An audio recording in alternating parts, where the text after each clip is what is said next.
ఈరోజు మరి కూటమి ప్రభుత్వం చేతిలో మొట్టమొదటిగా నష్టపోయింది, మోసపోయింది ఎక్కువ భాగం మహిళలు, విద్యార్థులు, నిరుద్యోగులు, మరి అవ్వాతాతలు ఎవరైతేనేమి ప్రతి ఒక్కరు కూడా ఈరోజు కూటమి ప్రభుత్వం చేతిలో మోసపోయినారు.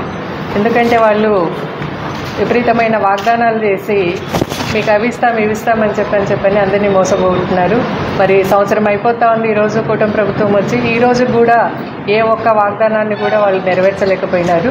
ఈరోజు మహిళలు వాళ్ళకు ఉచిత బస్సు అన్నారు, ప్రతి నెల 1500 ఇస్తామన్నారు, ఏవి ఇవ్వడం లేదు. అమ్మఒడి అన్నారు, ఎంతమంది పిల్లలు ఉంటే అంతమందికి అమ్మఒడి ఇస్తామన్నారు, కానీ ఏ ఒక్క వాగ్దానాన్ని కూడా మహిళల పట్ల నెరవేర్చలేదు.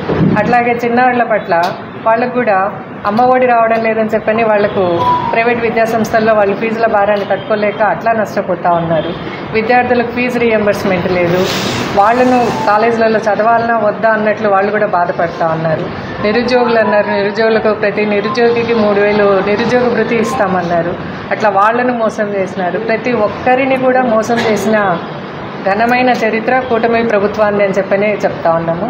ఈరోజు వాళ్ళు ఎటువంటి మోసాలు చేసినా, ఎటువంటిది చేసినా ప్రజలందరికీ, అన్ని వర్గాల వారికి వైఎస్ఆర్సీపీ పార్టీ అండగా నిలుస్తుంది, వారి పక్షాన పోరాడుతుంది అని చెప్పని గట్టిగా చెప్పగలుగుతున్నాం.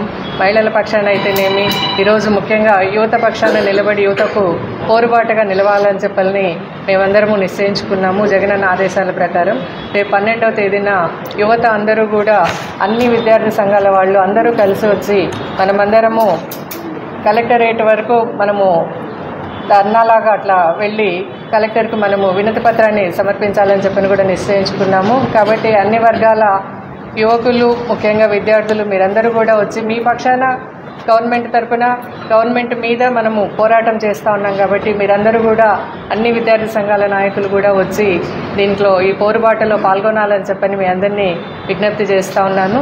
ఇట్లే కాదు, రేపు పొద్దున జరగబోయే ప్రతి ఒక్క అంశంలో కూడా వైఎస్ఆర్సీపీ పార్టీ ప్రతి ఒక్కరికి అండగా నిలుస్తుంది, ప్రతి ఒక్కరి తరఫున కూడా పోరాటం చేస్తుంది అని చెప్పి 1500 ఇస్తామన్నారు, ఏవి ఇవ్వడం లేదు. అమ్మఒడి అన్నారు, ఎంతమంది పిల్లలు ఉంటే అంతమందికి అమ్మఒడి ఇస్తామన్నారు, కానీ ఏ ఒక్క వాగ్దానాన్ని కూడా మహిళల పట్ల నెరవేర్చలేదు.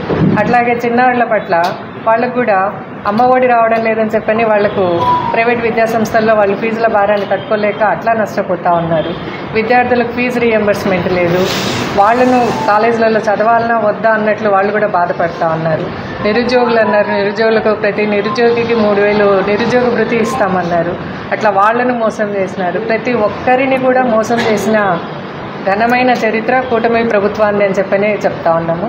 ఈరోజు వాళ్ళు ఎటువంటి మోసాలు చేసినా, ఎటువంటిది చేసినా ప్రజలందరికీ, అన్ని వర్గాల వారికి వైఎస్ఆర్సీపీ పార్టీ అండగా నిలుస్తుంది, వారి పక్షాన పోరాడుతుంది అని చెప్పని గట్టిగా చెప్పగలుగుతున్నాం. మహిళల పక్షాన అయితేనేమి, ఈరోజు ముఖ్యంగా యువత పక్షాన నిలబడి యువతకు పోరుబాటుగా నిలవాలని చెప్పని మేమందరము నిశ్చయించుకున్నాము. జగనన్న ఆదేశాల ప్రకారం రేపు 12వ తేదీన యువత అందరూ కూడా, అన్ని విద్యార్థి సంఘాల వాళ్ళు అందరూ కలిసి వచ్చి మనమందరము కలెక్టరేట్ వరకు మనము ధర్నాలాగా అట్లా వెళ్ళి కలెక్టర్కు మనము వినతి పత్రాన్ని సమర్పించాలని చెప్పని కూడా నిశ్చయించుకున్నాము. కాబట్టి అన్ని వర్గాల యువకులు, ముఖ్యంగా విద్యార్థులు మీరందరూ కూడా వచ్చి మీ పక్షాన గవర్నమెంట్ తరఫున, గవర్నమెంట్ మీద మనము పోరాటం చేస్తూ ఉన్నాం. కాబట్టి మీరందరూ కూడా, అన్ని విద్యార్థి సంఘాల నాయకులు కూడా వచ్చి దీంట్లో ఈ పోరుబాటులో పాల్గొనాలని చెప్పని మీ అందరినీ విజ్ఞప్తి చేస్తూ ఉన్నాను. ఇట్లే కాదు, రేపు పొద్దున జరగబోయే ప్రతి ఒక్క అంశంలో కూడా వైఎస్ఆర్సీపీ పార్టీ ప్రతి ఒక్కరికి అండగా నిలుస్తుంది, ప్రతి ఒక్కరి తరఫున కూడా పోరాటం చేస్తుంది అని చెప్పని మీ అందరికీ మనవి చేస్తాను.